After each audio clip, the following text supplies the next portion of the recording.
Hello, this is Timothy Miltos with the Abolition News Network. Today is December 1st, 1863.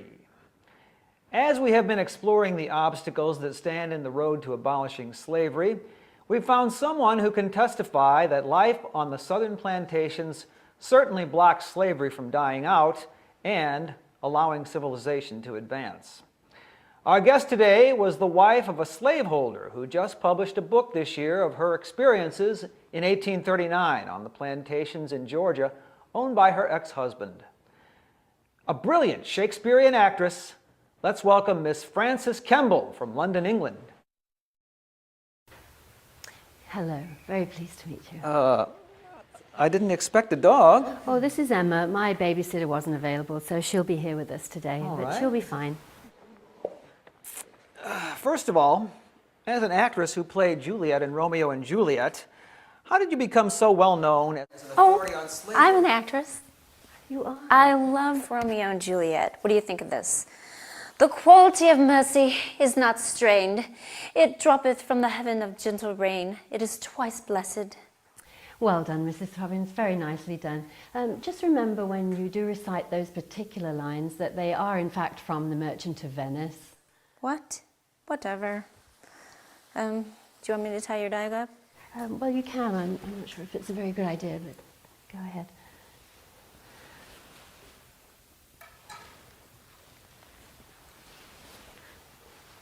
Well, to answer your question, Mr. Milktoast, this all started in 1832 when my father took me on a tour of America, and that is when I met Mr. Pierce Butler from Philadelphia. Now, I thought he was a well-bred, upper-class businessman, and I continued to do so until in 1839 I went with him to his plantation. This is on St. Simeon Island in Georgia. Now, this is when I discovered that he derived his wealth directly from rice and cotton plantations, turning a race of people into humiliated animals. He had portrayed himself to me as charming, when in actual fact, he was a womanizing, a tyrannical, controlling. Oh, well, let's get right to your book, Journal of a Residence on a Georgia Plantation. What was the worst you saw? My first impression of my husband's slaves, they were generally barefooted, filthy both in their person and their clothing. You know, the unlimited supply of untrained savages, both for the plantation and the household, was anything but a luxury. The unjust laws condemned them to be ignorant, filthy, and stupid. The way they accepted their degradation and inferiority is the most serious object in the way of their progress. I well remember one slave when I asked him why he didn't learn to read, and he said to me, "Miss Fanny, what for me learn to read? Me have no prospect." I shall never forget that. Well, what else did you find disheartening? I reported the slaves' miserable conditions and their petitions to my husband many, many times. His response to me was to pay no attention to the slaves. They were all liars. I found out later many of them were flogged for coming to me. And in fact, one white overseer actually said to me that my very presence among the slaves brought an element of danger to their institution. You should divorce that no-good husband of yours. I did. I divorced him in 1849. Mr. Butler was no good. He took the marriage vows to love, honor, and obey, literally, particularly the obey part. Mrs. Throbbins, please, don't disturb our guest. Make Miss Kemble some tea.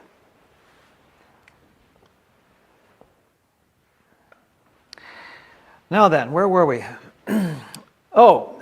So did they take care of the sick? Did they have a health plan? Plan? There was no plan. Let me tell you about the infirmary, where the sick had to crouch around a chimney to keep warm, and the very sick lay on a dirt floor without even a pillow, just ragged clothes for blankets. My own clothes became filthy, infested with vermin and insects just from being in there. Well, you used the term slave driver in your book. Could you tell us what that means? Yes, it's simply this. The slaves on the plantation are divided into gangs. Now, at the head of each gang is a driver. He has a whip. He stands over the slaves while they work, and at the first sign of obstinacy, he can inflict 12 lashes. Now, if that doesn't solve the problem, then the head driver can give 36 lashes, and the white overseer 50 lashes.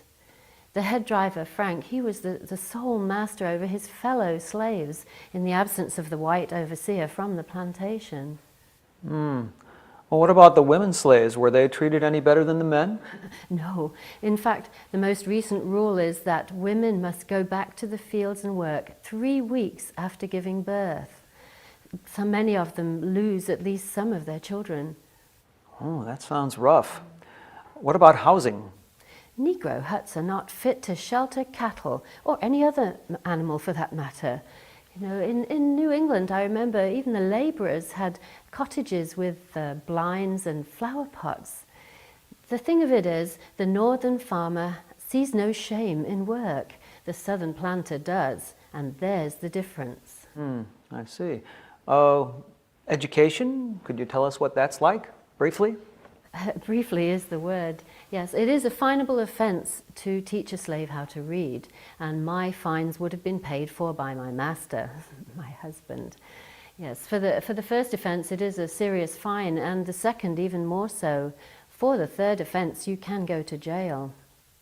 Even so, I was fully prepared to teach Alec, our house footman, how to read, and I was just not going to tell my husband. I was very fond of Alec. I have a funny story to tell you about him. The first time he brought letters to the dinner table, it was straight out of the garden, and it had the roots on it and insects and dirt. So I explained to him that it was the thing to wash the vegetables and fruit before he brings them to the table. Well, I found out later from the housekeeper that he had asked her for some soap and a scrub brush. When she asked him why he needed these items, he said that Miss Fanny wished him to wash all the food before he brought it to the table. Well, to sum up, can you say something positive about... I'll tell you something positive. I wrote a letter to the London Times, which, as you well know, is a very pro-slavery, pro-Confederacy newspaper. In my letter, I spoke about Mrs. Stowe's Uncle Tom's Cabin. Now, there can be no doubt about the accuracy of her statements regarding the evils of slavery. Everything in her book is not only possible, but probable. It is a faithful representation of the existing facts. Well, do you have any conclusions to say to our viewers who are perhaps undecided about slavery? Well, my conclusions, and I trust yours too, are that slavery is answerable for all the evils which manifest themselves where it exists, from lying and thievery, adultery, to filthy houses, ragged clothes, and foul smells. Oh, that's a mouthful.